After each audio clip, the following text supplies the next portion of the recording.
আমি সুচিস্মিতা। তোমরা তোমরা তো আমার বন্ধুরা।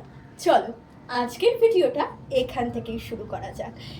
এখন আমি রেডি হব, যাব একটা জায়গায়। কোথায় যাচ্ছি বলো তো? আমার থেকে বেশি তো তোমরা সেটা জানবে, কারণ তোমরাই তো আমার বন্ধুরা।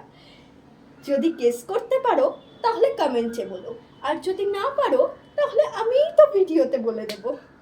চলো স্টার্ট করা যাক। এমন কথা তেমন কাজ, রেডি হয়ে বেরিয়ে পড়েছি। এবারে ট্রেন ধরব। আমরা ধরেছিলাম 3:50-এর মাঝেরহাট লোকাল। তারপরে ট্রেনে উঠে পড়েছিলাম এবং বেশ কিছুক্ষণ যাওয়ার পর ট্রেনে উঠে পড়েছিল লজেন্স কাকু, আর আমি কিনে নিয়েছিলাম লজেন্স। আর তারপর খেয়ে নিয়েছিলাম এই কাঁচা মিঠে আম মাখা। বেশ কাছাকাছি চলে এসেছি আমার গন্তব্যস্থলের। এই সুন্দর গঙ্গা উপভোগ করতে করতেই চলে যাচ্ছিলাম আমার গন্তব্যস্থলের দিকে। ওই দেখো, বলতে বলতে চলে এসেছি। এবার আশা করি তোমরা বুঝতে পারছো আমি কোথায় এসেছি। হ্যাঁ হ্যাঁ, তোমরা যারা এতক্ষণ ধরেছিলে তারা ঠিকই ধরেছিলে। আমি এসেছি কলকাতার মেট ক্যাফে হল।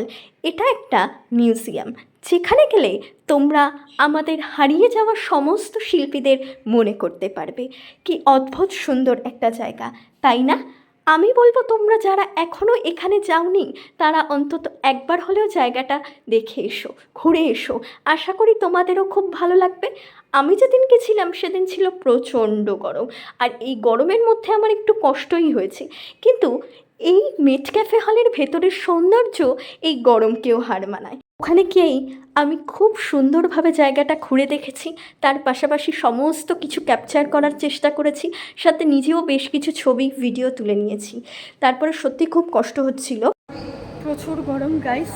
তারপরে এই প্রাকৃতিক সৌন্দর্য উপভোগ করতে করতে আমরা চলে যাচ্ছিলাম বাবুঘাটের গঙ্গা আরতি দেখার উদ্দেশ্যে।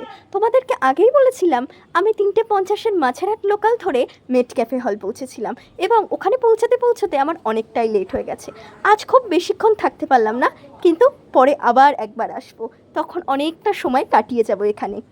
আর দেখো, তোমাদের সাথে কথা বলতে বলতে চলে এসেছি বাবুঘাটের গঙ্গা আরতি দেখতে।